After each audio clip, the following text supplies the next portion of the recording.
কাতার বিশ্ববিদ্যালয়ে প্রধান উপদেষ্টার ভাষণ, দারিদ্র্য ও বেকারত্ব মুক্ত পৃথিবী গড়ায় গুরুত্ব।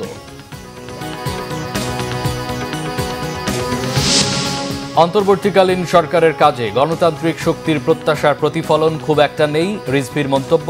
গণতান্ত্রিক রাষ্ট্র প্রতিষ্ঠা করাই সবার লক্ষ্য, বললেন আলী রিয়াজ। সুচিকিৎসার দাবিতে ফের রাস্তায়, জুলাই আন্দোলনে আহতরা, রাষ্ট্রীয় স্বীকৃতির দাবি।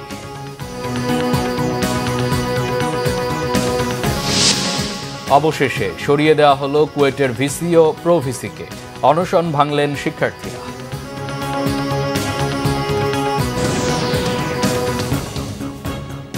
দেখছিলেন ক্রাউন 7 সংবাদ শিরোনাম, এবার বিস্তারিত। মুনাফার স্বার্থে নয়, সামাজিক ব্যবসার মধ্য দিয়েই নতুন বিশ্ব গড়া সম্ভব বলে মন্তব্য করেছেন প্রধান উপদেষ্টা ডক্টর মোহাম্মদ ইউনূস। শূন্য দারিদ্র্য, শূন্য বেকারত্ব, শূন্য কার্বন নিঃসরণের লক্ষ্য অর্জনে গুরুত্ব উঠে আসে তার বক্তব্যে। তরুণদের চাকরির পেছনে ছোটার মানসিকতা বাদ দিয়ে স্বনির্ভরতা, উদ্ভাবনের উৎসাহ দেন অধ্যাপক ইউনূস। কাতার বিশ্ববিদ্যালয়ে দেয়া বক্তব্যে প্রধান উপদেষ্টা এসব কথা বলেন। রকনুজ্জামানের report.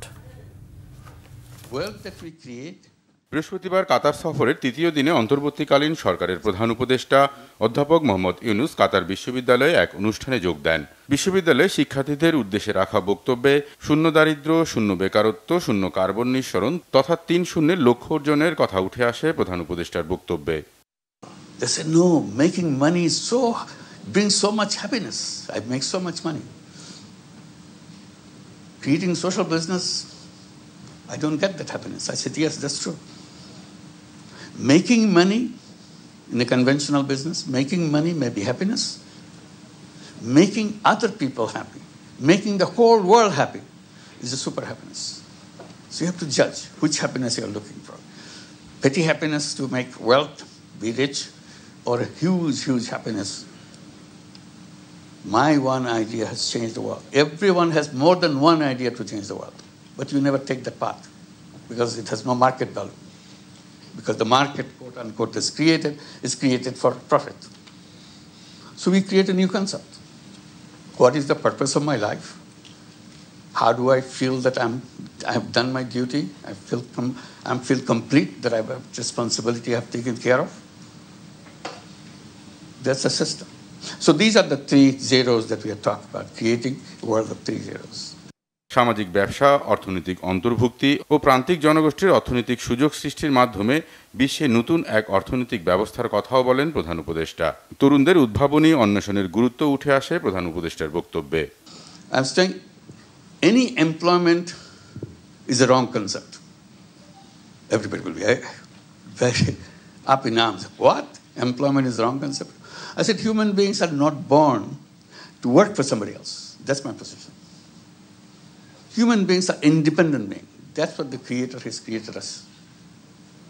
We are packed with all the knowledge, all the capabilities in the world to take care of ourselves and take care of everybody else in the world. The university's role is to make you aware. Please don't waste yourself. প্রধান উপদেষ্টা 4 দিনের রাষ্ট্রীয় সফরে কাতারে রয়েছেন। Poverty problem. Roknuzzaman, Bangla vision, Dhaka.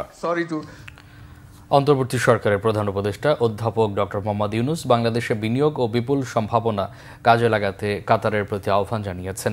বুধবার বাংলাদেশ ও কাতারের মধ্যে দ্বিপাক্ষিক বিনিয়োগ সম্ভাবনা শীর্ষক এক অনুষ্ঠানে তিনি সব কথা বলেন। প্রধান উপদেষ্টা বলেন, বাংলাদেশ এখন আবার ব্যবসায় ফিরে এসেছে এবং সেটা বড় আকারে ফিরে এসেছে। তিনি বলেন, অন্তর্বর্তীকালীন সরকার এরই মধ্যে দেশে বিনিয়োগ বান্ধব পরিবেশ তৈরির লক্ষ্যে নানা পদক্ষেপ নিয়েছে এবং একটি দুর্নীতিমুক্ত নতুন বাংলাদেশ গড়ার জন্য অঙ্গীকারবদ্ধ। অনুষ্ঠানে বাংলাদেশ বিনিয়োগ উন্নয়ন কর্তৃপক্ষের নির্বাহী চেয়ারম্যান আশিক চৌধুরী সম্ভাব্য কাতারের বিনিয়োগকারী ও প্রবাসী বাংলাদেশিদের সামনে দেশের বিনিয়োগ সম্ভাবনা ও অন্তর্বর্তীকালীন সরকারের গৃহীত সংস্কার সম্পর্কে উপস্থাপনা করেন। তিনি বলেন, যদি কখনো বাংলাদেশকে বিনিয়োগের গন্তব্য হিসাবে ভাবেন তবে এখনই তার জন্য সবচেয়ে উপযুক্ত সময়।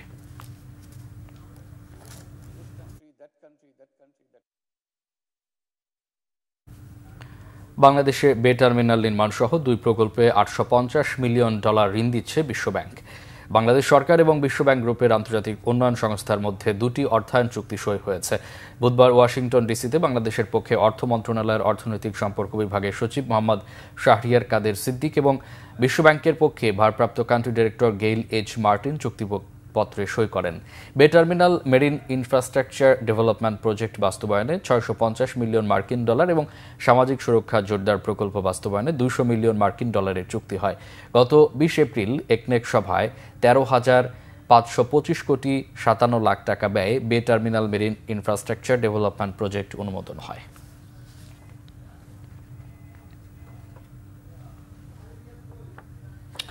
বিএনপির সিনিয়র যুগ্ম মহাসচিব রুহুল কবির রিজভী বলেছেন, বর্তমান সরকারকে ফ্যাসিস্টের দোসরদের বিরুদ্ধে ব্যবস্থা নিতে হবে, অন্যরা করতে গেলে নৈরাজ্যকর পরিস্থিতি তৈরি হবে বলে মনে করেন তিনি। বৃহস্পতিবার নয়াপল্টন দলীয় কার্যালয়ে এক সংবাদ সম্মেলনে তিনি একথা বলেন। রুহুল কবির রিজভী বলেন, দীর্ঘ রক্তছড়া আন্দোলনের পর গঠিত অন্তর্বর্তী সরকারের কাছে দেশের গণতান্ত্রিক শক্তির প্রত্যাশার প্রতিফলন খুব একটা দেখা যাচ্ছে না। তিনি বলেন, কিছু কিছু ক্ষেত্রে অগ্রগতি থাকলেও গণতন্ত্রকে মজবুত কাঠামো তৈরির প্রস্তুতির অভাব দেখা যাচ্ছে। পতিত স্বৈরাচারের দোসর খুনের আসামিরা প্রকাশ্যে আদালতে মহান স্বাধীনতার ঘোষক শহীদ জিয়া, দেশনেত্রী বেগম খালেদা জিয়ার বিচার চেয়ে বক্তব্য রাখছে। হাসিনার গণহত্যাকারী বাহিনীর নেতারা দীর্ঘ 15.5 বছরের ভয়াবহ অপশাসনের জন্য ক্ষমা চাওয়া তো দূরে থাক, উল্টো আদালতে হুমকি ধামকি দিচ্ছে বলে অভিযোগ করেন রিজভী। জানান, অন্তর্বর্তী সরকারকে অকার্যকর প্রমাণ করতেই হাসিনার দোসররা আদালতে অধ্যুতপূর্ণ আচরণ করছে।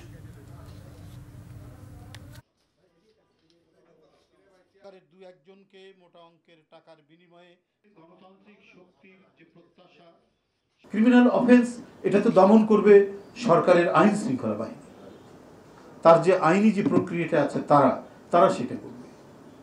আর ওইটা যদি তারা করতে না পারে, যদি রাজনৈতিক দলকে নামতে হয়, তাহলে তো ওটা হবে নৈরাজ্য। তা আমরা তো নৈরাজ্যে বিশ্বাসী নই। বেআইনি কাজ যারা করবে এটা তো দায়িত্ব হচ্ছে সরকারের। আমরা তো দল হিসেবে যদি সেটা প্রতিহত করতে যাই একক দেশে, সেটা হবে একটা গুন্ডামি। সেটা আমরা করবো কেন? সংস্কারের বিষয়ে ঐক্যমত্য তৈরিতে আমজনতা দলের সঙ্গে আলোচনা করেছে জাতীয় ঐক্যমত্য কমিশন। বৃহস্পতিবার সকালে জাতীয় সংসদ ভবনের এলডি হলে এই বৈঠক শুরু হয়। কমিশনের সহসভাপতি অধ্যাপক আলী রিয়াজের সভাপতিত্বে আমজনতার দলের আহ্বায়ক মশিউজ্জামানের নেতৃত্বে প্রতিনিধি দল আলোচনা অংশ নেন। সভার শুরুতে স্বাগত বক্তব্যে অধ্যাপক আলী রিয়াজ বলেন, ভবিষ্যৎ বাংলাদেশের পথরেখা নির্মাণে সবার সাথে আলোচনা করেই একটি জাতীয় সনদ তৈরি করা হবে। এদিন সংবিধান, বিচার ও দুর্নীতি দমন কমিশনের সুপারিশ নিয়ে আলোচনা করার কথা জানান আমজনতার দলের আহ্বায়ক মিয়া মশিউজ্জামান।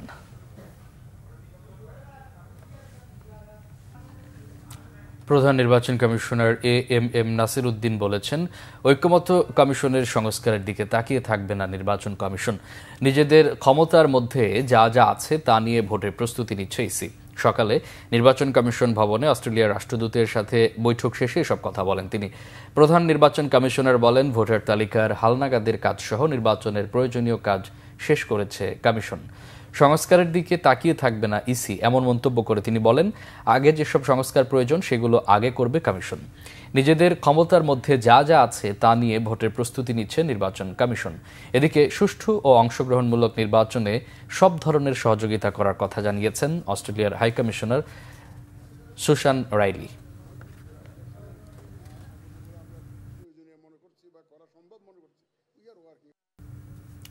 সরকারের সুচিকিৎসার প্রতিশ্রুতি বাস্তবায়ন না হওয়ায় মানববন্ধন করেছেন জুলাই গণঅভ্যুত্থানে আহতরা। বৃহস্পতিবার সকালে রাজধানীর আগারগাঁওয়ে পঙ্গু হাসপাতালের সামনে মানববন্ধন করে নিজেদের ক্ষোভের কথা জানান তারা। 9 মাসেও তাদের মূল্যায়ন করা হয়নি বলে অভিযোগ তাদের। বিস্তারিত জানাচ্ছেন জিয়া খান।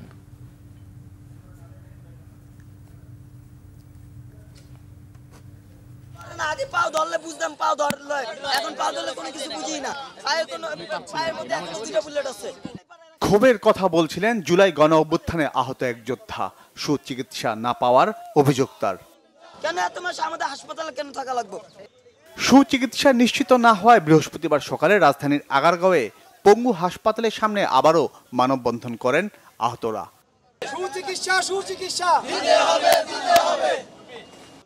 সরকারের বারবার মিথ্যা আশ্বাসের অভিযোগ তাদের।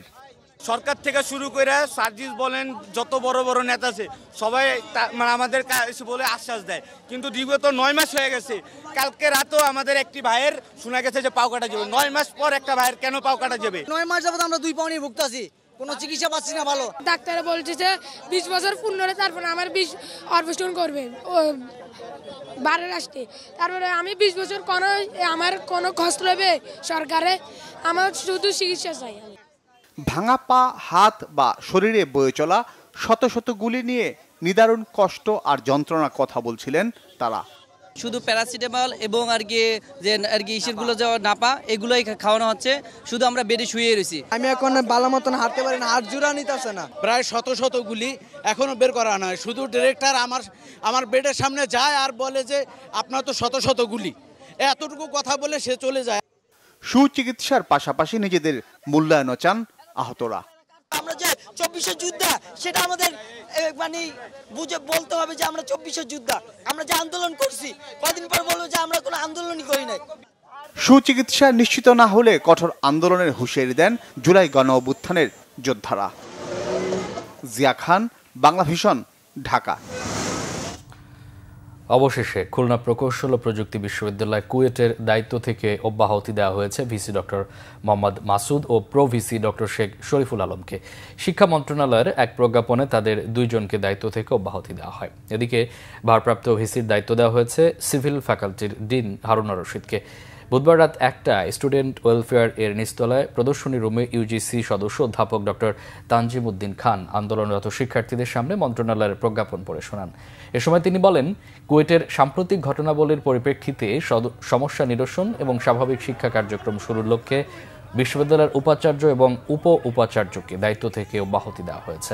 জানান, অবিলম্বে সার্চ কমিটির মাধ্যমে এই 2টি পদে নতুন নিয়োগ দেওয়া হবে। বিশ্ববিদ্যালয় মঞ্জুরি কমিশনের ইউজিসি প্রতিনিধি দলের সদস্যরা অনশনরত শিক্ষার্থীদের জুস পান করিয়ে অনশন ভাঙান। ভিসি ও প্রো ভিসির অব্যাহতির পর কুয়েটের শিক্ষার্থীরা ক্যাম্পাসে আনন্দ মিছিল বের করেন।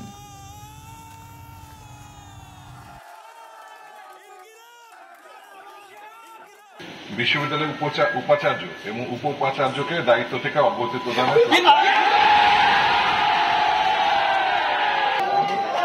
অনতিবিলম্বে একটি সার্চ কমিটি গঠনের মাধ্যমে এই 2টি পদে নতুন নিয়োগ প্রদান করা হবে।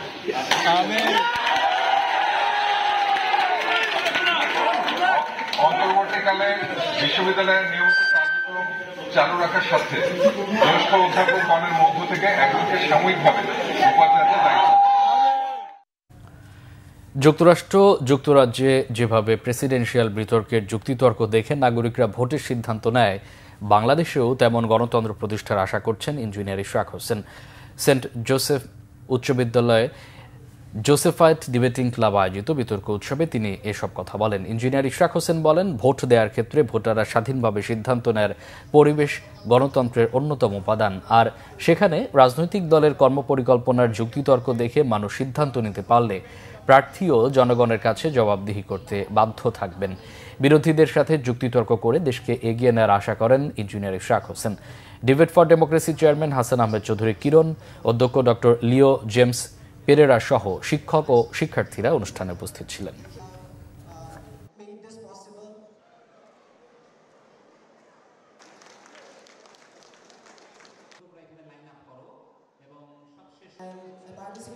ইউকেতে যে ওয়েস্টমিনিস্টারিয়াল ডেমোক্রেসি, সেখানেও কিন্তু যে পাওয়ার পার্টি, যে ট্রেজারি বেঞ্চ বলে, এবং অপোজিশন পার্টি, তারা ডিবেট করে এবং সেই ডিবেটটা জনগণ দেখে তারা তখন ডিসাইড করে যে তারা কাকে সাপোর্ট করবে। তো আমি মনে করি যে এই ধরনের কম্পিটিশনের মাধ্যমে maybe we can also change the political culture of Bangladesh and come out of যে একটা কনফ্লিক্ট, মারামারি, হানাহানি থেকে বের হয়ে এসে আগামীতে আমরা একটা প্রপার ডেমোক্রেসি, যেখানে যুক্তিতর্কের মাধ্যমে দেশের ভবিষ্যৎ নির্ধারিত হবে, পলিসি নির্ধারিত হবে, সেই রকম একটা বাংলাদেশ আমরা দেখতে চাই। সাভারে ধসে পড়া রানা প্লাজা ট্র্যাজেডির 12 বছর উপলক্ষে বিক্ষোভ মিছিল ও মানববন্ধন করেছে বিভিন্ন শ্রমিক সংগঠন। শ্রমিক সংগঠনগুলো রানা প্লাজার সামনে অস্থায়ী শহীদ বেদিতে নিহত শ্রমিকদের স্মরণ করে ও শ্রদ্ধা জানায়। এ সময় রানা প্লাজা ধসে নিহত শ্রমিকদের পরিবার ও আহত শ্রমিকরা অংশ নেয়।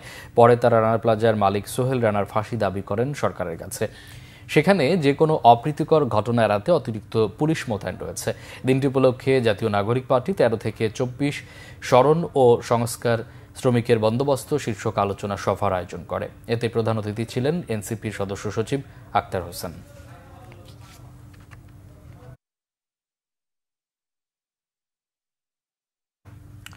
এদিকে প্রথমবারের মতো রাষ্ট্রীয়ভাবে পালিত হলো রানা প্লাজা দিবস। সকালে রাজধানীর জুরাইন কবরস্থানে রানা প্লাজা ধসে নিহতদের কবরে শ্রদ্ধা জানান শ্রম ও কর্মসংস্থান সচিব AHM শফিকুজ্জামান। এ সময় তিনি বলেন, শ্রমিকদের ন্যায্য মজুরি নিশ্চিতে বদ্ধপরিকর সরকার। কর্মস্থলে মারা যাওয়া শ্রমিকদের ক্ষতিপূরণ নিয়ে সরকারের নতুন ভাবনার কথাও জানান তিনি। এ সময় শ্রমিক নেতারা বলেন, রানা প্লাজা ধসের 1 যুগ পেরিয়ে গেলেও দায়ীদের বিরুদ্ধে কোনো ব্যবস্থা নেয়নি আওয়ামী লীগ সরকার।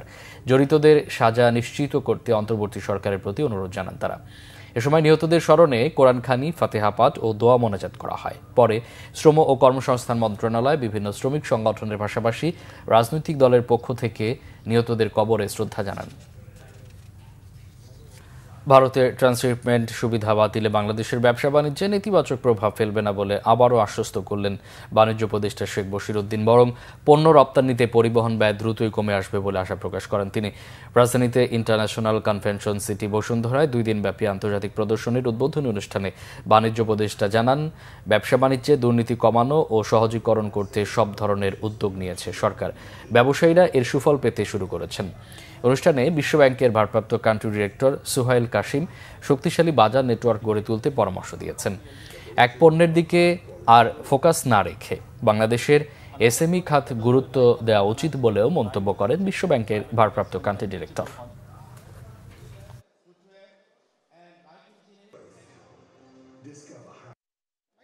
এই ট্রান্সশিপমেন্টের প্রতিবন্ধকতা আসার পরে আমাদের যে সমস্যা হয়েছিল বলে আমরা ধারণা করেছিলাম, আল্লাহর রহমতে আলহামদুলিল্লাহ আমরা এই সমস্যা উতরে গিয়েছি।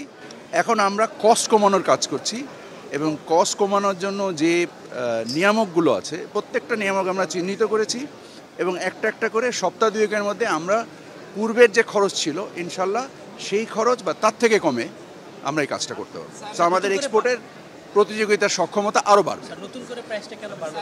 কস্টিং প্রাইস কেন? না, নতুন করে প্রাইস বাড়েনি, কোথায় বেরলো? আগে তো স্যার 5-6 জম্মু কাশ্মীর হত্যাকাণ্ড প্রসঙ্গ। জম্মু ও কাশ্মীরের পেহেলগাঁওয়ে জঙ্গি হামলায় 26 জন নিহত হওয়ার জেরে পাকিস্তানের বিরুদ্ধে 5 কঠোর পদক্ষেপ নিয়েছে ভারত সরকার। তবে ঘটনার দায় স্বীকার না করে এসব পদক্ষেপের জবাব দেবে বলে জানিয়েছেন পাকিস্তানের প্রধানমন্ত্রী শাহবাজ শরীফ। পাকিস্তানের উপপ্রধানমন্ত্রী ও পররাষ্ট্রমন্ত্রী ইসাক দার জানিয়েছেন, ভারতীয় কর্মকাণ্ডের জবাব দিতে আজ জাতীয় নিরাপত্তা কমিটির একটি সভা ডেকেছেন প্রধানমন্ত্রী শাহবাজ শরীফ। পেহেলগাঁওয়ের হত্যাকাণ্ড নিয়ে মিথ্যা অভিযোগ দেয়ায় ভারতের দায়িত্বজ্ঞানহীন কর্মকাণ্ড নিয়ে বিস্তারিত আলোচনা হবে এই বৈঠকে। এছাড়াও পাক পররাষ্ট্রমন্ত্রী ভারতের ঘোষণাগুলোকে অনুপযুক্ত বলেও অভিহিত করেছেন। এর আগে প্রতিশোধমূলকভাবে পাকিস্তানের সাথে সিন্ধু পানি বন্টন চুক্তি স্থগিত করেছে ভারত, বন্ধ ঘোষণা করেছে পাঞ্জাবের আটারি চেকপোস্ট। সংবাদ শেষ করব ক্রাউন 7 শিরোনামগুলো আরেকবার জানিয়ে।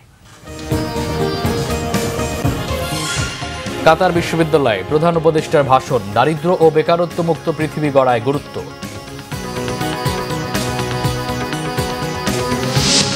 অন্তর্বর্তীকালীন সরকারের কাজে গণতান্ত্রিক শক্তির প্রত্যাশার প্রতিফলন খুব একটা নেই, রিজভির মন্তব্য।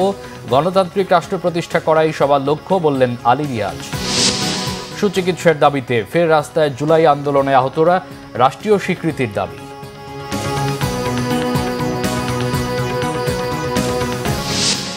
অবশেষে সরিয়ে দেওয়া হলো কুয়েটের ভিসি ও প্রো ভিসিকে, অনশন ভাঙলেন শিক্ষার্থীরা।